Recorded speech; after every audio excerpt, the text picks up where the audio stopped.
Hello and welcome back dear learners. I hope you all will be doing fantabulous fine। और आप सभी ने अभी तक जितने भी पार्ट यानी 6 तक अपलोड हुए हैं ब्राइट आविष्कार यूट्यूब चैनल पे, आप सभी ने उनको अच्छे तरीके से देखा होगा।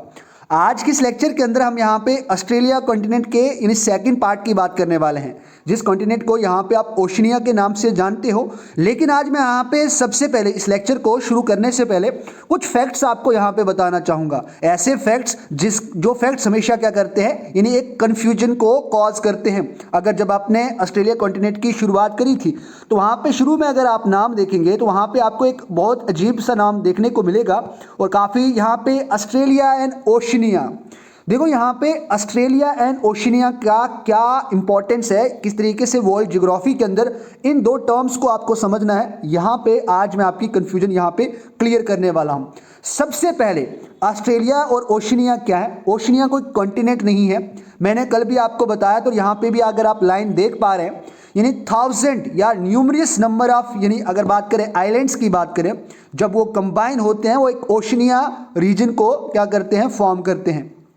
लेकिन ओशनिया का जो पार्ट है वो ऑस्ट्रेलिया है। ऑस्ट्रेलिया और ओशनिया आप इनको दो तरीके से मत समझें कि ये दोनों अलग है। बात करें ओशनिया, जो चारों ओर से ऐसे आइलैंड्स जिनके चारों ओर से, और आइलैंड्स का मतलब ही होता है कि जिनके चारों ओर से यहाँ पे आपको वाटर देखने को मिलेगा।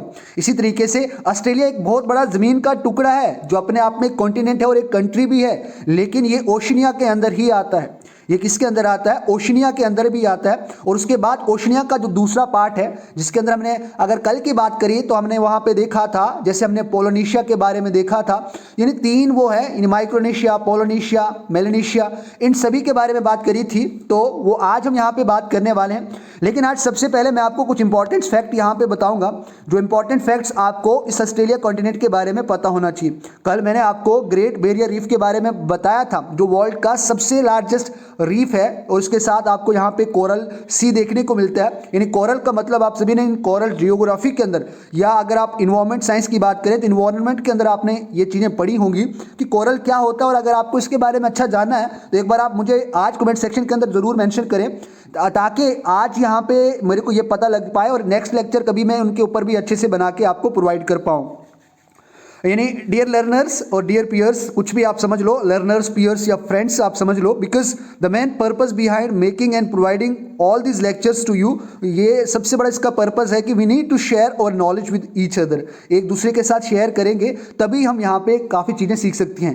देखो आज यहाँ पे आपको मैं सबसे पहले मैं आपको 8 फैक्ट्स बताने वाला हूँ। कितने फैक्ट्स बताने वाला हूँ? 8 फैक्ट्स मैं आज आपको बताऊंगा। सबसे पहला फैक्ट यहाँ पे हम बात करेंगे। देखो यहाँ पे अगर आपके पास नोटबुक है तो प्लीज़ इसको नोट कर दें। बात करें जो ओशनिया है, जिसको आप यहाँ पे कॉन्टिनेंट के हिसाब से मानते हैं या इसको आप कॉन्टिनेंट मानते हैं, तो इसके अंदर आपको 14 कंट्रीज आपको देखने को मिलती है। अगर आपके पास कहीं कोई पेज है तो उसके ऊपर आप लिख लें कि ओशनिया जो कॉन्टिनेंट नहीं है, ये ओशनिया जो रीजन है, जो आपका एक ओशनिया एक जो रीजन है, इसके अंदर आपके पास 14 कंट्रीज आपको यहाँ पे देखने को मिलती है। जो यहाँ पे आपको पैसिफिक ओशन के अंदर ये सारी की सारी जो कंट्रीज आपको यहाँ पे पैसिफिक ओशन के अंदर देखने को मिलेगी, और उसके साथ ऑस्ट्रेलिया भी ओशनिया का ही एक पार्ट है। ये बात आपको याद रखनी है। यानी इनको कुल मिलाकर ऑस्ट्रेलिया प्लस ये यानी ओशनिया के जो ये तीनों आइलैंड्स के ग्रुप है, जैसे माइक्रोनेशिया, मेलानेशिया, पोलिनेशिया की बात करें तो इनके अंदर आपको 14 कंट्रीज आपको यहाँ पे देखने को मिलती हैं। एक फैक्ट यहाँ पे सबसे पहले आपको पता लगा। सबसे बड़ी बात यहाँ पे आपको ये जानने की है। अब दूसरा यहाँ पे सबसे इंपॉर्टेंट फैक्ट, सेकेंड फैक्ट ये है, थोड़ा यहाँ पे हम कलर चेंज कर लेते हैं। अगर बात करें यहाँ पे हम सेकेंड फैक्ट की बात करें तो जो सेकेंड फैक्ट है जो आप सभी को जानना है, वो फैक्ट ये है कि just wait for a moment, थोड़ा साइज का बड़ा कर देते हैं। देखिए जो सेकेंड इंपॉर्टेंट जो फैक्ट है जो आप सभी को पता करना है, वो फैक्ट ये है कि जो लार्जेस्ट आइलैंड है ओशनिया का, यानी ओशनिया रीजन का जो सबसे बड़ा लार्जेस्ट आइलैंड है, वो कौन सा है? ऑस्ट्रेलिया है। कौन सा है? ऑस्ट्रेलिया है। और ऑस्ट्रेलिया आप सभी को पता है क्योंकि ये अपने आप में क्या है, एक आइलैंड है। और आइलैंड होने के साथ साथ यहाँ पे ये क्या है, यानी आइलैंड होने के साथ ये यहाँ पे क्या है, यानी अगर बात करें एक कंट्री भी है और कंट्री के साथ साथ एक सेल्फ कॉन्टिनेंट भी एक फॉर्म करता है। तो ये बात आपको याद रखना है। इसके बारे में फैक्ट्स हमने बात करी है और भी बात करेंगे। दूसरा फैक्ट आपको ये याद रखना है कि लार्जेस्ट आइलैंड अगर आप ओशनिया के अंदर है तो वो ऑस्ट्रेलिया कॉन्टिनेंट है। उसके बाद मैंने आपको कहा था जो ओशनिया रीजन है उसके अंदर आपके पास 14 कंट्रीज आती हैं, जिसके अंदर 14 कंट्रीज के अंदर आपके पास पैसिफिक आइलैंड्स, जितने भी ये आइलैंड्स आपको ये दिख रहे हैं ना, ये सारे के सारे पैसिफिक आइलैंड्स हैं। और उसके बाद कुछ यहाँ पे आपको इसके आसपास ऑस्ट्रेलिया के आसपास देखने को मिलेंगे। कुल मिलाकर आपके पास 14 कंट्रीज आपको देखने को मिलती है। अब 14 कंट्रीज में से कौन कौन सी वो कंट्रीज है उनकी बात कर लेते हैं एक बार।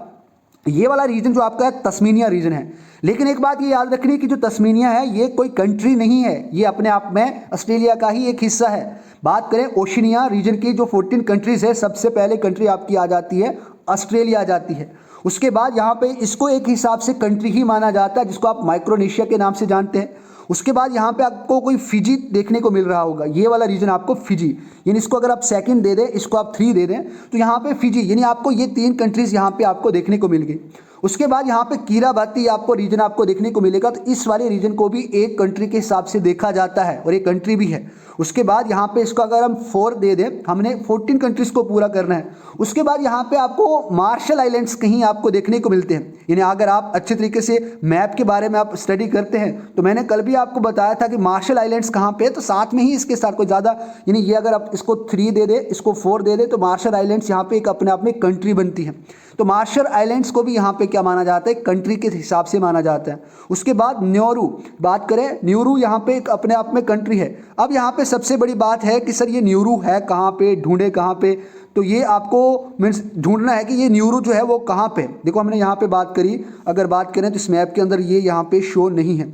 चलो मैं आपको डायरेक्ट यहाँ पे एक और मैप की ओर ले चलता हूँ ताकि आपको यहाँ से कुछ चीज़ें यहाँ पे क्लियर हो जाए। देखो यहाँ पे आपको आई होप कि न्यूरू दिख रहा होगा कि कहाँ पे न्यूरू है। इस मैप के अंदर भी आपको न्यूरू के बारे में कोई अता पता नहीं लग रहा है। चलो यहाँ पे कुछ और मैप्स के बारे में अच्छे से हम देखते हैं। देखो यहाँ पे ये वाला रीजन आपको यहाँ पे दिख रहा है, यानी पपुआ न्यू गिनिया के साथ ये ऊपर यहाँ पे आपको देखने को मिल रहा है। तो ये एक अपने आप में एक कंट्री है, ये भी एक कंट्री है। उसके बाद न्यूजीलैंड भी अपने आप में कंट्री है, इसको हम 5 मार्क कर देते हैं, इसको 6 मार्क कर देते हैं। उसके बाद बात करें यहाँ पे पालू, यहाँ पे इस तरीके से ये आइलैंड्स का ग्रुप यहाँ पे देखने को मिलेगा, इसको भी एक कंट्री माना जाता है। उसके बाद पापुआ न्यू गिनिया जो है ये एक अपने आप में कंट्री है, यानी 6 के बाद 7 और ये आपकी आ गई 8। बात करें उसके बाद समोया आइलैंड्स आपको ये रीजन में आपको देखने को मिलते हैं, तो ये भी एक कंट्री के हिसाब से इसको माना जाता है। तो ये यहाँ पे आपको दूसरा, यानी यहाँ पे अगर इसकी 9 बात कर ले। उसके बाद सोलोमन आइलैंड्स यहाँ पे इस वाले रीजन में आपको देखने को मिलते हैं, तो सोलोमन आइलैंड्स को भी एक कंट्री के हिसाब से जाना जाता है। तो ये आपके 10 आ गए। उसके बाद यहाँ पे आपको टोंगा आइलैंड्स कहीं देखने को मिल रहा होगा, टोंगा आइलैंड्स यहाँ पे आपको देखने को मिल रहा होगा, ये 11 आ गया, ये भी है। उसके बाद यहाँ पे उसके साथ आपको तुलवाया यहाँ पे आपको देखने को मिलेगा, तो इस वाले मैप के अंदर शायद आपको ना देखने को मिले, लेकिन अगर आप बात करें यहाँ पे इसके अंदर भी आपको शायद ही आपको देखने को मिले। तो चलो एक बार हम मैप की ओर चलते हैं, यहाँ पे हमें शायद आपको देखने को मिले। देखो यहाँ पे तुलवलू यहाँ पे देखने को मिल रहा है, ये भी एक आपकी कंट्री है, तो 13 होगी। और उसके बाद लास्ट कंट्री की अगर बात करें तो वेनाटू यहाँ पे आपको देखने को मिलेगी, ये वाला रीजन। तो 14 कंट्रीज ये मानी जाती है। तो ये आपका तीसरा फैक्ट था जो आपको कम याद रखना है। उसके बाद चौथे फैक्ट की बात करें, यानी 4th फैक्ट की बात करें जो आपको याद रखना है, जो ओशिनिया है लगभग ये जो कहाँ से कहाँ है, यानी 28 डिग्री नॉर्थ अगर बात करें यहाँ पे north in the northern hemisphere too, अगर बात करें पूरे यानी इस तरीके से 28 डिग्री से लेके जो ओशिनिया की बात कर रहा हूँ मैं, ऑस्ट्रेलिया कॉन्टिनेंट की बात नहीं कर रहा हूँ मैं, पूरे ओशिनिया की बात कर रहा हूँ। तो यहाँ पे आपकी आती है 28 डिग्री नॉर्थ जो आपकी लैटिट्यूड आती है यहाँ से। उसके बाद अगर बात करें 55 जो डिग्री हेमिस्फीयर में आता है सदर्न साइड में, वहाँ तक ये ओशिनिया जो कॉन्टिनेंट है वो फैला हुआ है, ये आपको याद रखना है। और एशिया के अंदर आपको पता था कि इंडोनेशिया के ही कुछ आपको हिस्से आपको इक्वेटर के नीचे देखने को मिलते थे सदर्न हेमिस्फीयर में, लेकिन यहाँ पे ओशिनिया, यहाँ पे आपको ये आपका नॉर्थ अमेरिका आ गया। इसके बीच में पैसिफिक आइलैंड्स के साथ ये ऑस्ट्रेलिया कॉन्टिनेंट को भी इंक्लूड करता है ओशिनिया रीजन। उसके बाद 5th फैक्ट आपको जो याद रखना है, 5th फैक्ट जो ओशिनिया है उसके अंदर जो सबसे बड़ी जो सिटी है वो आपको ऑस्ट्रेलिया के अंदर सिडनी शहर करके आपको देखने को मिलेगा। तो most populous city in Oceania region वो सिडनी है। लगभग यहाँ पे आपको 5 मिलियन पीपल आपको यहाँ पे देखने को मिलेंगे और ऑस्ट्रेलिया की सबसे बड़ी सिटी भी यही मानी जाती है। उसके बाद बात करें ऑस्ट्रेलिया की बात करें तो ऑस्ट्रेलिया जो है सबसे बिगेस्ट लीडिंग इकोनॉमी है इसकी। अगर ओशिनिया रीजन की बात करें तो सबसे बड़ी जो इकोनॉमी है वो ऑस्ट्रेलिया कंट्री है, जो कंट्री नेट के हिसाब से भी जाना जाता है। उसके बाद आपको न्यूजीलैंड देखने को मिलेगी। न्यूजीलैंड के अंदर आपको काफ़ी इंपॉर्टेंट टूरिज्म, माइनिंग, मैन्युफैक्चरिंग के लिए ये जानी जाती हैं ये सारी चीज़ें। उसके बाद सिडनी के बाद आपको मेलबर्न, जैसे ब्रिस्बेन आ गया, पर्थ, ऑकलैंड और एडिलेड, ये मैंने आपको बताया था, ये सभी आ जाता है। उसके बाद यहाँ पे न्यूजीलैंड के अंदर आपको एक माउंटेन आपको देखने को मिलेगा, जिस माउंटेन का नाम माउंट कुक के नाम से भी जाना जाता है। यहाँ बात करें, यहाँ पे इसको एक और नाम दिया जाता है जिसको कहा जाता है एओरॉकी। यहाँ पे इसका नाम ये है, जिसकी लगभग अगर हाइट की बात करें मीन सी लेवल से तो 3754 यहाँ पे मीटर यानी आपको ये देखने को मिलेगा मीन सी लेवल से, इसकी हाइट है। तो ये हाईएस्ट माउंटेन है ओशनिया रीजन का, ये बात आपको याद रखनी है। उसके बाद अगर आप 8th फैक्ट की बात करें और लास्ट फैक्ट यहाँ पे, उसके बाद हम अपनी जो इंपॉर्टेंट आज की लेक्चर से उसके बारे में क्या इंपॉर्टेंट जानना है उसकी बात करेंगे। लास्ट और इंपॉर्टेंट फैक्ट इसका ये है कि यहाँ पे आपको जो डेसिडियस फॉरेस्ट आपको देखने को मिलेंगे, जो मोस्ट डाइवर्स और लैंडस्केप देखने वाला है वो आपको ऑस्ट्रेलिया के अंदर देखने को मिलता है, साथ साथ आपको न्यूजीलैंड के अंदर भी देखने को मिलता है। तो इसके अंदर आपको काफ़ी ज़्यादा यहाँ पे एल्पाइन रीजन देखने को मिलेगा। तो एक बात याद रखें कि कभी भी आप वर्ल्ड मैप को सर्च करें या स्टडी करें तो वहाँ पे आपको याद रखना है कि ओशिनिया के अंदर आपको ज़्यादातर एल्पाइन रीजन्स आपको देखने को मिलते हैं। ज़्यादातर आपको ये एल्पाइन रीजन न्यूजीलैंड के अंदर आपको देखने को मिलेगा। और ट्रॉपिकल की बात करें, जो पैसिफिक जितने भी ये आइलैंड्स है पैसिफिक के अंदर, ज़्यादातर ये वाले जो आइलैंड्स आपको है, यहाँ पे आपको ट्रॉपिकल वेजिटेशन और ट्रॉपिकल रेन फॉरेस्ट मिलेंगे। ज़्यादातर यहाँ पे आपको जो पाम ट्रीज है वो यहाँ पे आपको देखने को मिलते हैं। आज की लेक्चर यहाँ से हम मेनली शुरू करते हैं। आप सभी को मैंने कल बताया था जो ऑस्ट्रेलिया कॉन्टिनेंट है उसके साथ आपको यानी पूरा ये ओशनिया का रीजन आ जाता है, और ओशनिया रीजन के अंदर ऑस्ट्रेलिया कॉन्टिनेंट लाई करता है, ना कि ऑस्ट्रेलिया कॉन्टिनेंट के अंदर ये सारा ओशनिया आता है। ये मैंने आप सभी को बात समझा दी और आई होप कि आपको ये बात अब अच्छे तरीके से समझ भी आ गई है कि किस तरीके से आपको इन सभी चीज़ों को अच्छे तरीके से देखना है, और आप सभी को इनके ऊपर अच्छे तरीके से स्टडी भी करनी। सिर्फ देखने से ही हर चीज़ें यहाँ पे सॉल्व नहीं हो जाएंगी, आपको इनको अच्छे तरीके से स्टडी भी करना है और तभी जाके आप इनके बारे में अच्छे से बात कर पाएंगे। बात करें यहाँ पे मैंने आपको ओशनिया के बारे में बात करी थी, यंगर मोस्ट, और कभी कभी इसको कई सारी बुक्स के ऊपर आपको ये आइलैंड्स जो ग्रुप ऑफ आइलैंड्स यहाँ पे न्यूमरस नंबर्स आपको देखने को मिलेंगे। माना यह जाता है कि ये अभी एक मोस्ट न्यूली कॉन्टिनेंट फॉर्म हो रहा है, मोस्ट न्यूली कॉन्टिनेंट ये फॉर्म हो रहा है जो ओशनिया के नाम से जाना जाता है। इसके अंदर आपको थ्री मेजर आइलैंड्स आपको ग्रुप देखने को मिलते हैं। एक तो आपका माइक्रोनेशिया के नाम से जाना जाता है, दूसरा आपको मेलानेशिया के नाम से जाना जाता है और तीसरा आपको पोलिनेशिया के नाम से जाना जाता है। तो ये बात आपको याद रखना है। अब देखो यहाँ पे एक बार मैं आपको और बात बता दूं, जो ये माइक्रोनेशिया है, जो ये माइक्रोनेशिया आप देख रहे हैं, इसका एक दूसरा नाम भी है। अब इसका दूसरा जो अगर आपको नाम की पता करना तो इसको ब्लैक आइलैंड्स के नाम से भी जाना जाता है। इसके आपका माना जाता है ब्लैक आइलैंड्स के अंदर भी जाना जाता है। इसके अंदर यहाँ पे आपको कुछ यहाँ पे ऑस्ट्रेलिया के भी ऐसे एरियाज हैं जहाँ पे ऑस्ट्रेलिया क्लेम करता है। तो ईस्ट ऑफ ऑस्ट्रेलिया यहाँ पे आपको देखने को मिलता है, आप सभी को पता है, जिसके अंदर यहाँ पे इसके मेजर आइलैंड्स की बात करें तो यहाँ पे ईस्ट तिमोर आपको यहाँ पे देखने को मिलेगा। फिजी रीजन जो है यहाँ पे मेलानेशिया का है, लेकिन कई बुक्स पे यहाँ पे ये माइक्रोनेशिया का यानी मेलानेशिया का पार्ट दिखाया जाता है। मैंने आपको यहाँ पे माइक्रोनेशिया की बात करी, लेकिन माइक्रोनेशिया की नहीं बात होती है। ये जो मेलानेशिया होता है उसको यहाँ पे ब्लैक आइलैंड्स कहा जाता है। I am really sorry for this because मैं यहाँ पे फोकस नहीं कर रहा था। तो यहाँ पे देखो माइक्रोनेशिया को नहीं, यहाँ पे मेलानेशिया को यहाँ पे क्या माना जाता है, ब्लैक आइलैंड्स के नाम से भी इसको अच्छे से जाना जाता है। तो ये बात भी आपको याद रखनी है कि अगर आपको कभी कोई पूछे, आई रिपीट, कि कोई पूछे कि ब्लैक आइलैंड्स कौन सा है, अगर ऑप्शन में आपके पास मेलानेशिया हो तो आपको वहाँ पे ये टिक करना है, क्योंकि मेलानेशिया के अंदर आपको यहाँ पे ईस्ट तिमोर यहाँ पे देखने को मिलेगा। माइक्रोनेशिया के अंदर नहीं, इसके अंदर आपको ईस्ट तिमोर यहाँ पे आपको देखने को मिलेगा। उसके बाद यहाँ पे एक अच्छी स्टेट मिलती है, यानी गल्फ आपको देखने को मिलता है। एक यहाँ पे मैंने कल आपको बताया था, ये जो वाली जो रीजन है यहाँ पे आपको टॉरस स्ट्रेट करके आपको यहाँ पे देखने को मिलती है। ये आपका गल्फ ऑफ पपुया आ गया और उसके बाद गल्फ ऑफ कार्पेंट्रिया यहाँ पे आ गया। ये आपको याद रखना है। यहाँ पे आपको न्यू कैलेडोनिया एरिया भी आपको देखने को मिलता है। कल मैंने इसके बारे में भी आपको कैलेडोनिया के बारे में आपको बताया था कि कैलेडोनिया कहाँ पे है। एक बार अगर आपने लेक्चर्स नहीं देखी हैं तो ग्रुप नीचे आप डिस्क्रिप्शन में जाएँ, वहाँ पर आपका लिंक दिया है 6 लेक्चर का। उसके बाद पापुआ न्यू गिनिया भी इसी का पार्ट है, सोलोमन आइलैंड्स भी इसी का पार्ट है। ये सभी आपको जो वेनाटू और सेंटा और न्यू कैलेडोनिया यहाँ पे आपको देखने को मिल रहा है। तो ये सभी जो है यहाँ पे आपको मेलानेशिया के यहाँ पे आपको पार्ट्स देखने को मिलेंगे। उसके बाद यहाँ पे अब माइक्रोनेशिया की बात करते हैं। पहले हम यहाँ पे मेलानेशिया की बात कर रहे थे, मैंने यहीं से ले लिया था। अब यहाँ पे माइक्रोनेशिया की बात करें तो इसको दूसरे नाम से जाना जाता है। इसके अंदर छोटे छोटे आपको टापू आइलैंड्स आपको देखने को मिलेंगे, इसीलिए इसको लिटिल आइलैंड्स के नाम से जाना जाता है। इसके अंदर यहाँ पे आपको ग्योम करके एक आइलैंड्स आपको देखने को मिलते हैं। कीरावती आपको आइलैंड्स यहाँ पे इस रीजन में आपको देखने को मिलेंगे। उसके बाद मार्शल आइलैंड्स आपको यहाँ पे देखने को मिल रहे हैं। मैप पे सब कुछ क्लियर आपको मैंने ट्राई करा बताने का। उसके बाद यहाँ पे आपको माइक्रोनेशिया के अंदर छोटे छोटे टापूस जिनको आप फेडरेटेड स्टेट्स ऑफ माइक्रोनेशिया भी कहते हैं। उसके बाद यहाँ पे आपको नौरू का जो पार्ट है वो भी यहाँ पे आपको देखने को मिलेगा। मरीनी आइलैंड्स आपको यहाँ पे देखने को मिलेंगे, पालू आइलैंड्स यहाँ पे आपको देखने को मिलेंगे, और यहाँ पे वेक आइलैंड्स भी एक है जो आपको यहाँ पे देखने को मिलता है। अब यहाँ पे हम बिना किसी देरी के ये बात कर लेते हैं, यहाँ पे पोलिनेशिया की बात कर ले। यानी पोलिनेशिया को दूसरे नाम से जाना जाता है, मैनी लैंड्स के नाम से जाना जाता है। यानी यहाँ पे इसको मैनी लैंड्स के नाम से जाना जाता है। अब क्यों जाना जाता है? क्योंकि इसके अंदर आपको काफ़ी ज़्यादा यहाँ पे आर्कोपेलागो जो कहा जाता है, जिसके अंदर आपको ग्रुप ऑफ आइलैंड्स काफ़ी देखने को मिलते हैं, वो आपको देखने को मिलेंगे, इसीलिए इसको मैनी लैंड्स के नाम से भी जाना जाता है। ये आपको न्यूजीलैंड का हिस्सा जो है वो पोलिनेशिया के अंदर आता है, और इसके नॉर्दर्न साइड से लेकर यहाँ पे हवाई, जिसका यूएसए का जो क्लेम है, ये यूएसए का एरिया है, इतने बीच में यहाँ पे आपको देखने को मिलेगा। ये यहाँ पे पोलिनेशिया का यहाँ पे आपको पार्ट देखने को मिलेगा। तो ये देखो पॉइंट्स मैंने आपको सभी बता दिए, जितने भी यहाँ पे आपको पॉइंट्स दिख रहे हैं, ये पॉइंट्स मैंने आपके सभी कवर कर दिए हैं। एक बार आप इनको अच्छे से बाद में देख लेना जब आपको नोट्स प्रोवाइड करूँगा। हालांकि मैंने ये हर एक चीज़ आपको यहाँ पे इन मैप्स के अंदर बता दी। उसके बाद स्मोक कुक आइलैंड्स जो है ये पोलिनेशिया का पार्ट है। न्यू पिटिकरन मैंने आप कल बताया था।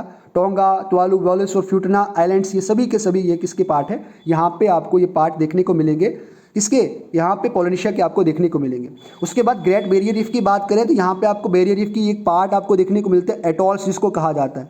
इसको क्या कहा जाता है? आपको यहाँ पे एटॉल्स आपको देखने को मिलता है। एटॉल्स का मतलब क्या होता है? एक बार इस डायग्राम को आप देखें, सपोज करो ये माउंटेन्स हैं और यहाँ पे आपका सी देखने को मिल रहा है। ये जो बनता है ना, यहाँ पे जो पानी स्टोर हुआ और यहाँ पे आपका लैंड का हिस्सा जो है ये बैरियर बन गया आपका, और ये वाला लगून कहा जाता है इसको क्या कहा जाता है? लगून कहा जाता है। क्या होता है कि ड्यू टू इरोजन यहाँ पे जब सी यहाँ पे जाता है और यहाँ पे आपको डिफरेंट स्ट्रेटा आपको देखने को मिलेंगे रॉक्स के, जिसके अंदर आपको लाइमस्टोन, हार्ड रॉक आपको देखने को मिलेगी। तो जब वो इरोड होगा तो ये माउंटेन्स आपको नीचे देखने को मिलेगा। फिर क्या होगा कि आपको कुछ इस प्रकार का यहाँ पे देखने को, ये सारा गायब हो जाएगा। यहाँ पे भी आपको बैरियर देखने को मिलेगा, यहाँ पे भी आपको बैरियर देखने, यहाँ पे लेक टाइप का बन जाएगा। तो इसको आप क्या कहते हैं? एटॉल्स कहते हैं। यानी रिंग टाइप का आपको इसी तरीके से पूरे समुद्र में आपको देखने को मिलेगा, रिंग टाइप का। इसको आप क्या कहते हैं? एटॉल्स कहते हैं। ये एक बैरियर रीफ की ही एक टाइप से। जब हम बैरियर रीफ्स के बारे में पर्सनली मैं आपको लेक्चर दूंगा, यानी एलोन लेक्चर, उसके ऊपर हम बात करेंगे। जो आइलैंड्स ऑफ ओशनिया है, आपको मैंने बताया कि डिफरेंट एक्टिविटीज ऑफ वॉल्केनो से फॉर्म होता है। अब ऐसा क्यों है? देखो ऐसा इसीलिए है क्योंकि यहाँ पे आप एक बात देख लें कि आपको मैंने बताया था कि जो रिंग ऑफ फायर है वो आपको यहाँ पे पैसिफिक रीजन के अंदर देखने को मिलती है। इसीलिए यहाँ पे इसको रिंग ऑफ फायर के नाम से जाना जाता है, क्योंकि ये इस प्रकार की रिंग को फॉर्म करता है यहाँ पे। इसीलिए इसको यहाँ पे वॉल्केनिक इरप्शन के जो सोर्सेज है उसके कारण यहाँ पे इनके आइलैंड्स देखने को मिलते हैं। क्योंकि माना यह जाता है कि जितने माउंट एवरेस्ट की हाइट है उससे भी काफ़ी बड़ी बड़ी हाइट के यहाँ पे आपको अटलांटिक रीजन्स के अंदर या पैसिफिक इस ओशन के अंदर आपको माउंटेन्स जो इनलैंड है, ओशन के अंदर है, यहाँ पे आपको देखने को मिलते हैं। तो ड्यू टू वॉल्केनिक एक्टिविटीज़ जब वो इरप्ट होते हैं, जब उनका वो जो मीन्स पार्ट वो ऊपर आता है, जो वेस्ट उनका ऊपर आता है, वहाँ जाके वो फ्रीज हो जाते हैं और उस कारण वहाँ पे आपको वॉल्केनोज आपको देखने को मिलते हैं। कोरल के द्वारा जो कोरल रीफ है, जैसे यहाँ पे आप देख सकते हैं कोरल आइलैंड्स, ये वाला जो आइलैंड्स रीजन है इसको अंदर आपको ये कोरल सी देखने को मिलता है। यहाँ पे आपको वर्ल्ड के लार्जेस्ट कोरल्स आपको यहाँ पे देखने को मिलते हैं। इसीलिए यहाँ पे आपको कोरल सी आपको देखने को मिलता है। और कुछ टापू ऐसे हैं जो कोरल की वजह से भी बनते हैं, इसीलिए कोरल कंट्रीज के नाम से भी जाना जाता है कभी कभी इनको। बात करें यहाँ पे जो लो आइलैंड्स है माइक्रोनेशिया के, इसके यहाँ पे जो लो लैंड है, यहाँ पे माइक्रोनेशिया वाला पार्ट जो है, यहाँ पे इनकी शेप आपको रिंग की तरह देखने को मिलती है और इसीलिए इनको क्या कहा जाता है? एटॉल्स कहा जाता है। मैंने आपको बताया एटॉल्स का मतलब पहले ये काफ़ी ऊंचा पहाड़ था, लेकिन क्या हुआ ड्यू टू इरोजन या due to activities of ocean वहाँ पे ये हो गया, तो यहाँ पे सिर्फ चारों ओर से ही इसकी बाउंड्री देखने को मिल गई। यानी सेंटर वाला जो पोर्शन था वो गायब हो गया और इसमें अभी पानी आ गया। यानी ये हमें जो एटॉल्स होते हैं ये हमें ये बताते हैं कि यहाँ पे पहले कोई क्या था? आइलैंड्स था। तो इस तरीके की यहाँ पे रिंग आपको देखने को मिलती है, इसको एटॉल्स कहा जाता है। ये आपको याद रखना है। और मैंने आपको बताया लगून्स कैसे बनते हैं, जैसे ये सी का पार्ट है, यहाँ से पानी आ गया और ये आपको बैरियर यानी आइलैंड टाइप देखने को मिलता है। यहाँ पे जो पानी स्टोर होता है उसको आप लगून्स कहते हैं। ये बात आपको याद रखनी। तो ये बात हमने यहाँ पे देखी कि लगून्स किस प्रकार के बनते हैं और ये हमने सभी बात यहाँ पे बात करी। अब एक बार देखो यहाँ पे पिटकन आइलैंड्स, अगर फिर भी किसी को मैप में यहाँ पे दिक्कत है या किसी को यहाँ पे समझ नहीं आ रही है, एक बार इस मैप को फिर से आप स्क्रीनशॉट ले लें। मैं इसको थोड़ा जूम करके आपको दे देता हूँ, आप स्क्रीनशॉट ले लें। इन आइलैंड्स के बारे में हमने देखा, कौन सा आइलैंड किस कंट्री को बिलोंग करता है ये भी हमने देखा। पिटिकन आइलैंड्स यहाँ पे आपको सेंटर ऑफ द पैसिफिक यानी सदर्न साइड में आपको देखने को मिलेंगे। देखो यहाँ पे ये इक्वेटर है, इक्वेटर के ऊपर यहाँ पे आपको नॉर्थ पैसिफिक रीजन और नीचे आपको साउथ पैसिफिक रीजन आपको देखने को मिलता है। इन सभी के बारे में हम अभी तक काफ़ी अच्छे तरीके से बात कर चुके हैं। अब यहाँ पे ड्रेनेज सिस्टम की बात करते हैं। अब यहाँ पे हम ड्रेनेज सिस्टम की बात करते हैं। अब ड्रेनेज सिस्टम की इसलिए बात करते हैं क्योंकि ड्रेनेज सिस्टम अगर ऑस्ट्रेलिया की बात करें तो काफ़ी कम बारिश आपको यहाँ पे देखने को मिलेगी। कल हमने इनके डेजर्ट्स के बारे में भी बात करी थी।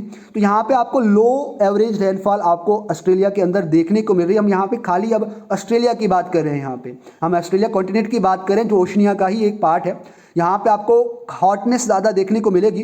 So because of hot dry country तो यहाँ पे जो इवापोरेशन है वो काफ़ी ज़्यादा आपको हाई देखने को मिलेगा। इसीलिए यहाँ पे आपको बहुत ही लिटिल वाटर लेफ्ट जिन जो रिवर के अंदर है या सी के अंदर आपको है, ड्यू टू रिवर जो फ्लो या ड्रेन जो रिवर होते हैं वो काफ़ी कम आपको देखने को मिलते हैं। और कल हमने एक बेसिन्स की बात करी थी, जो बेसिन यहाँ पे म्यूरो डार्लिंग के नाम से जाना जाता है। यानी म्यूरो एंड डार्लिंग यहाँ पे आपको दो रिवर आपको देखने को मिलेंगे। जो बात करें यहाँ पे आपको किस साइड आपको देखने को मिलेंगे, जो आपका न्यू साउथ वेल्स का बात करें, जो सिडनी या कैनबेरिया जो कैपिटल है ऑस्ट्रेलिया की, उस वाले रीजन के अंदर ये जो रिवर बेसिन या रिवर सिस्टम ये फॉर्म करता है। यहाँ पे ऑस्ट्रेलिया के अंदर आपको एक लेक भी देखने को मिलेगी जिस लेक का नाम है लेक आयर। यहाँ पे लेक आयर बेसिन यहाँ पे आपको देखने को मिलेगी। ऑस्ट्रेलिया की सबसे बड़ी लेक भी इसको माना जाता है। उसके बाद यहाँ पे रिवर जो म्यूरे स्टार्ट जो होता है वो कहाँ से होता है, जो ग्रेट डिवाइडिंग रेंज था। एक बार मैं आपको मैप से शो करना चाहूँगा। जो ग्रेट डिवाइडिंग रेंज यहाँ से आ जाता है, वहाँ से ये जो रिवर म्यूरे और डार्लिंग है वो यहाँ पे शुरू होता है। देखो यहाँ पे ये जो डार्लिंग रिवर है ये यहाँ से आता है और यहाँ पे जाके एडिलेड में ड्रेन आउट होता है। उसी तरीके से यहाँ पे आपको म्यूरे रिवर आपको देखने को मिलेगा। इसके अंदर आपको लचलन रिवर आपको यहाँ पे इसकी यहाँ पे ट्रिब्यूटरीज आपको यहाँ पे देखने को मिलती है। इसलिए आपको बात करें ये ग्रेट डिवाइडिंग रेंज से होते हुए आता है। डार्लिंग बात करें, म्यूरे की बात करें तो म्यूरे का एक यहाँ पे एक डार्लिंग जो रिवर है ये एक इसकी ट्रिब्यूटरी भी बन जाती है। यानी ट्रिब्यूटरी या आप फिर म्यूरे को ट्रिब्यूटरी मान लो या डार्लिंग को, तो दो ये रिवर एक सिस्टम अच्छा बनाते हैं। उसके बाद यहाँ पे ये इरिगेशन के लिए ज़्यादातर इनका पानी यूज़ किया जाता है और कल भी हमने इनके बारे में बात करी थी जो इरिगेशन। उसके बाद रिवर स्वान, ये सिटी आपको पूछी जा सकती है। यानी पर्थ के पास जो पर्थ सिटी है उसके पास कौन सा रिवर फ्लो करता है, तो ये आपको याद रखना। और काफ़ी बार, एक बार 2-3 बार मैंने इन पेपर्स के अंदर देखा स्टेट लेवल या यूपीएससी लेवल के बारे में तो कहीं नहीं मिला मेरे को। लेकिन अगर बात करें स्टेट लेवल की या कहीं एग्जाम की बात करें तो उसके अंदर ये पूछा जाता है जो रिवर स्वान है वो कौन से कॉन्टिनेंट, ये कहाँ पे है। तो आपको याद रखना है जो पर्थ सिटी उसके आसपास, वो पर्थ यहाँ पे आपको ऑस्ट्रेलिया के अंदर आपको देखने को मिलेगा। और इस रिवर का भी काम ज़्यादातर इरीगेशन पर्पज़ के लिए ही यूज़ किया जाता है। एक बार मैं आपको फिर से बता दूँ, ये वाला जो म्यूरे डार्लिंग बेसिन है ये ऑस्ट्रेलिया के अंदर है। ये न्यू साउथ वेल्स जो है उस रीजन में यहाँ पे फॉर्म करते हैं। इसकी नेबरिंग कंट्री, इन नेबरिंग जो सिटीज़ है, कैनबेरिया जो कैपिटल है ऑस्ट्रेलिया की, मेलबर्न, विक्टोरिया, सिडनी, ब्रिस्बेन यहाँ पे आपको देखने को मिलती हैं। जो ग्रेट डिवाइडिंग रेंज है यहाँ से ये ओरिजिनेट होता है। ये बात आपको याद रखनी है। एक बार फिर से मैं आपको रिवर मैप के अच्छे से दर्शन करवा देता हूँ और आई होप कि ये अभी आपको लास्ट मैप ऐसा होगा जिसमें आपको कोई कन्फ्यूजन रह भी गई होगी तो वो आपकी क्लियर हो जाएगी। तिमोर सी यहाँ पे आपको लोकेट है, अरफुरा सी यहाँ पे आपको देखने को मिलता है, गल्फ ऑफ कारपेंट्रिया, जो ये मेंशन है इतनी भी याद रखोगे तो आपको एग्जामिनेशन पॉइंट ऑफ व्यू से इतना ही ज़रूरी है। उसके बाद जो ग्रेट बैरियर रीफ है यहाँ पे आपको देखने को मिलता है, कैनबेरिया यहाँ पे आपको देखने को मिलेगा। और ब्रिस्बेन की बात करें तो ब्रिस्बेन यहाँ पे जैसे लोकेट आपको देखने को मिलेगा। उसके बाद यहाँ पे सिडनी जो शहर है वो आपको इस तरीके से यहाँ पे आपको देखने को मिलेगा। डार्लिंग रिवर का ये वाटरशेड एरिया आपको बेसिन आपको देखने को मिल रहा है। म्यूरे रिवर यहाँ से फ्लो होता है और इस तरीके से आपको देखने को मिलेगा। लचलन यहाँ पे इसकी मेन ट्रिब्यूटरीज है इसलिए देखने को मिलता है। उसके बाद यहाँ पे बात करें जो लेक अस्टिन और लेक बार्ली यहाँ पे आपको देखने को मिलता है। लेक कैरेनिगी, देखो इसके बारे में एक बात बता दूँ ना, ये ऑस्ट्रेलिया की सबसे बड़ी नॉन साल्ट लेक है। नॉन सॉल्ट लेक ऑस्ट्रेलिया की लेक कैरेनिगी है। उसके बाद यहाँ पे लेक मैके आपको देखने को मिलेगी। काफ़ी इंपॉर्टेंट जो लेक आयर है ये दो भागों में बंटी है, एक तो साउदर्न साइड में है और एक नॉर्दर्न साइड में आपको देखने, इसलिए लेक आयर नॉर्थ और लेक आयर साउथ में आपको देखने को मिलेगी। इसी के साथ लेक यहाँ पे गैरडेनर भी है, ये आपको याद रखना है। तो इतने ये लेक फ्रॉम, लेक बलेंची, ये सभी इतनी याद नहीं रखनी, आपको एक याद रखनी लेक आयर जो है, जो काफ़ी बार याद पूछी भी जाती है और याद रखना, और लेक कैरेनिगी, ये लेक अस्टिन यहाँ पे आपको देखने को मिलेगी। तो ये सारी इंपॉर्टेंट लेक्स आपको यहाँ पे देखने को मिलेंगी। उसके बाद यहाँ पे गल्फ, यानी बात करी थी हम टॉरेस स्ट्रेट की बात करी, तो ये टॉरेस स्ट्रेट यहाँ पे पापुआ न्यू गिनिया को अलग करता है, इसके साथ ऑस्ट्रेलिया के साथ यहाँ पे, और यहाँ पे आपको साउथ केप भी आपको देखने को मिलता है। उसके बाद बास स्ट्रेट यहाँ पे तस्मीनिया को अलग करता है यहाँ पे ऑस्ट्रेलिया से, और ये एक ही कंट्री है, तो ये बात आपको याद रखना। और यहाँ से आपका ट्रॉपिक ऑफ कैंसर पास होते हुए आपको देखने को मिलता है। उसके बाद यहाँ पे आपको कुक स्ट्रेट देखने को मिलती है जो न्यूजीलैंड के अंदर है। उस न्यूजीलैंड के हम पर्सनली यहाँ पे बात करने वाले हैं, क्योंकि न्यूजीलैंड अपने आप में काफ़ी इंपॉर्टेंट कंट्री है। बात करें यहाँ पे क्लाइमेटिक जोन की बात करें तो आपको यहाँ पे लगभग 4 टाइप्स ऑफ विंड यहाँ पे आपको देखने को मिलती है ऑस्ट्रेलिया के अंदर। तो इतना कोई इंपॉर्टेंट नहीं है। जब अगर आप बात करें तो इस तरीके से ये भी देख सकते हैं। फिर से आपको मैं काफ़ी मैप इसलिए बता रहा हूँ क्योंकि आपकी आंखें इनको अच्छी तरीके से क्या कर दे, एक बार प्रिंट जैसे करते हैं ना, उस तरीके का आप फोकस से देख लो कि किस तरीके का ऑस्ट्रेलिया, आपको कभी क्वेश्चन आए तो आपको ये पता लग जाए कि कौन सा नॉर्थ टेरिटरी है, वेस्टर्न ऑस्ट्रेलिया, क्योंकि यहाँ पे 6 डिवीजन आपको देखने को मिलती है। बात करें यहाँ पे आपको जो कोस्टल हिंटरलैंड है न्यू साउथ वेल्स का, जहाँ पे आपको विक्टोरिया और तस्मानिया का भी बहुत सारा पार्ट आपको देखने को मिलता है। साउथ ईस्टर्न कॉर्नर की बात करें साउथ ऑस्ट्रेलिया या south west of western Australia की बात करें तो वहाँ पे आपको टेम्परेट जोन्स आपको देखने को मिलते हैं। इट मीन्स ट्रॉपिकल फॉरेस्ट आपको यहाँ पे देखने को मिलेंगे, टेम्परेट जोन्स आपको देखने को मिलती है। यहाँ पे समर की चेंज है, जो समर होता है यहाँ पे ऑस्ट्रेलिया का, दिसंबर टू फेब में आपको समर देखने को मिलता है, ऑटमन यहाँ पे मार्च टू में, विंटर यहाँ पे जून टू अगस्त, और स्प्रिंग यहाँ पे सितंबर टू नवंबर आपको देखने को मिलता है। तो यहाँ पे 2 सिमिलरली अफेक्टेड एरियाज हैं जो टेम्परेट जोन के, तो वो आपको देखने को मिलेंगे। टेम्परेट ग्रासलैंड आपको देखने को मिलेगा, मैंने शुरू में भी बताया था जब फैक्ट बताया था। सेमी एरिड डेजर्ट्स एरियाज आपको देखने को मिलते हैं, जो यहाँ पे जो नॉर्दर्न साइड में आपको यहाँ पे एलाइस स्प्रिंग्स आपको देखने को मिलते हैं जो नॉर्थन टेरिटरी में है। तो ये भी आपको याद रखना है कि जो gulf of Joseph Bon parity है, यानी आपको अगर बात करें गल्फ ऑफ जो है, मैं यहाँ पे आपको एक बार समझा देता हूँ कि जो gulf of Joseph Bon parity है, ये वाला गल्फ है, ये वाला गल्फ है। तो यहीं पे आपको ये स्प्रिंग्स भी आपको देखने को मिलते हैं। यहाँ पे एक रीजन है जिसका नाम है डार्विन, तो ये भी आपको याद रखना है कि डार्विन यहाँ पे आपको देखने को मिलता है। गल्फ ऑफ, ये आपको गल्फ ऑफ, ये इसका नाम है गल्फ ऑफ जोसेफ बोनापार्टी। तो इस तरीके से ये आपको याद रखना है। उसके बाद डेजर्ट्स यहाँ पे आपको देखने को मिलते हैं, किस प्रकार के एरिड, सेमी एरिड डेजर्ट्स, कल भी इनके बारे में हमने बात करी थी, जो साउथ ऑस्ट्रेलिया और वेस्टर्न ऑस्ट्रेलिया के अंदर काफ़ी आपको कंटेंट मात्रा में देखने को मिलते हैं। अब सीजनल चेंज जो है ट्रॉपिकल जोन्स के अंदर आपको देखने को मिलेंगे। अब इक्वेटोरियल की बात करें, 3 क्लाइमेटिक जोन है ऑस्ट्रेलिया के अंदर। इक्वेटोरियल की बात करें जो टिप ऑफ केप यॉर्क से एंड बथरस्ट यहाँ पे आपको देखने को मिलेगा, जो भी मैंने आपको डार्विन दिखाया वहाँ से ये आपको यहाँ पे इक्वेटोरियल देखने को मिले। क्यों? क्योंकि इक्वेटर यहाँ से पास होता है, इसलिए इक्वेटोरियल जो टेम्परेट जोन या ट्रॉपिकल जोन आपको देखने को मिलेगी। यानी ट्रॉपिकल जोन की बात करें तो ये नॉर्दर्न ऑस्ट्रेलिया से होते हुए केप यॉर्क आपको यहाँ पे डार्विन के साथ देखने को मिलेगा, और यहाँ पे जो नॉर्दर्न टेरिटरी एंड होती है वहाँ उसमें पूरे में आपको देखने को मिलेगा। बात करें यहाँ पे आपको नॉर्दर्न जो टेरिटरी है, देखो यहाँ पे एलाइस स्प्रिंग की मैं एक एग्जैक्ट लोकेशन आपको बताता हूँ। अगर एग्जैक्ट लोकेशन मेरे को इसकी बतानी हो, एक बार मैं आपको मैप अच्छे से दिखाना चाहूँगा। फिर से एक बार आप थोड़ा सा देख लें, क्योंकि मैं आपको एग्जैक्ट लोकेशन बता रहा हूँ। यहाँ पे देखो, यहाँ पे अगर एग्जैक्ट लोकेशन की बात करें, जो स्प्रिंग एलाइस स्प्रिंग है, ये रीजन है आपका, ये रीजन पे यहाँ पे आपको एलाइस स्प्रिंग्स आपको यहाँ पे देखने को मिलता है। तो ये बात आपको याद रखनी है कि एलाइस स्प्रिंग यहाँ पे आपको देखने को मिलेगा। ये वाला रीजन जो यहाँ पे डार्विन वाला, इधर से ऊपर यहाँ पे आपको इक्वेटोरियल ये क्लाइमेट मिलेगा, और नीचे यहाँ पे यहाँ तक जहाँ तक ये नॉर्दर्न टेरिटरी खत्म होती है, यहाँ पे आपको ट्रॉपिकल देखने को मिलता है। यानी gulf of land south of gulf of Carpentaria से लेके जो कैम्बरली रीजन है, यहाँ तक आपको ये देखने को मिलता है। उसके बाद सब ट्रॉपिकल आपको देखने को मिलता है, और सब ट्रॉपिकल आपको यहाँ पे क्वींसलैंड का जो आधा हिस्सा है और जो न्यू साउथ वेल्स का है वहाँ पे आपको देखने को मिलती है, जो पर्थ के अंदर आता है। इन जो वेस्टर्न ऑस्ट्रेलिया है, ये वाला रीजन और ये वाला रीजन आपको ज़्यादातर सब ट्रॉपिकल रीजन के अंदर आपको देखने को मिलता है। तो यहाँ पे अगर बात करें तो जो भी हमने यहाँ पे बात करी, यहाँ पे आपको 2 टाइप के मेनली आपको क्लाइमेट्स देखने को मिलेंगे या देखने को मिलेगा। वो आपको एक तो वेट मिलेगा, और दूसरा आपको ड्राई सीजन्स की बात करें तो वो आपको यहाँ पे देखने को मिलेगा। और यहाँ पे शायद मैंने ये पॉइंट्स कहीं मेंशन भी किया है, और ये पॉइंट आपको यहाँ पे देखने को मिल रहा है। वेट एंड ड्राई सीजन यहाँ पे आपको देखने को मिल रहा है। वेट सीजन यहाँ पे जो होता है उसको मॉनसून सीजन के नाम से भी यहाँ पे जाना जाता है, जो लगभग 6 मंथ्स के लिए यहाँ पे रहता है, यानी नवंबर एंड मार्च के बीच में आपको देखने को मिलेगा। और टेम्परेचर यहाँ पे आपको 30 से 50 डिग्रीज के बीच में आपको देखने को मिलता है। और यहीं पे पता चलती है कि ये ज़्यादातर थोड़ा हॉट क्लाइमेट रीजन है जहाँ पे आपको देखने को मिलेगा। उसके बाद यहाँ पे अगर नेचुरल वेजिटेशन की बात करें, नेचुरल वेजिटेशन के बाद आपको डेजर्ट एरिया ये देखने को मिलेगा। ग्रासलैंड कहाँ कहाँ पे, तो ये वाला रीजन जो आपको ग्रासलैंड वाला देखने को मिलेगा। कुछ यहाँ पे आपको क्वींसलैंड का पार्ट, कुछ नॉर्दर्न टेरिटरी का पार्ट, तो कुछ यहाँ पे आपको न्यू साउथ वेलीज का जो है ये वुडलैंड आपको माना जाता है। स्क्रब लैंड यहाँ पे आपको देखने को मिलेगी। और उसके बाद रेन फॉरेस्ट, यहाँ पे सिर्फ ये वाला रीजन आपको यहाँ पे रेन फॉरेस्ट का रीजन देखने को मिलता है। उसके बाद बात करें ओपन फॉरेस्ट की बात करें तो ये रीजन आपका है, और एल्पाइन फॉरेस्ट, इस तरीके से आपको वेजिटेशन आपको देखने को मिलती है। तो ये आप देख सकते हैं, एक बार मेंशन भी कर सकते हैं अगर इस मैप को आप अच्छे से बैठा दें अपने माइंड में। उसके बाद डाउन्स, यानी हाई लैंड्स, और यहाँ पे आपको मैंने बताया था लो लैंड्स की बात करें तो इसी प्रकार से डाउन्स, तो ज़्यादातर ये यहाँ पे आपको साउथ ईस्टर्न पार्ट में आपको देखने को मिलेंगे। जो म्यूरे डार्लिंग बेसिन है जो यहाँ पे इस रीजन में फॉर्म होता है, तो वहाँ पे आपको ये डाउन्स आपको देखने को मिलेंगे। तो यहाँ पे पेस्ट्रोल एक्टिविटीज़ बहुत ज़्यादा की जाती हैं।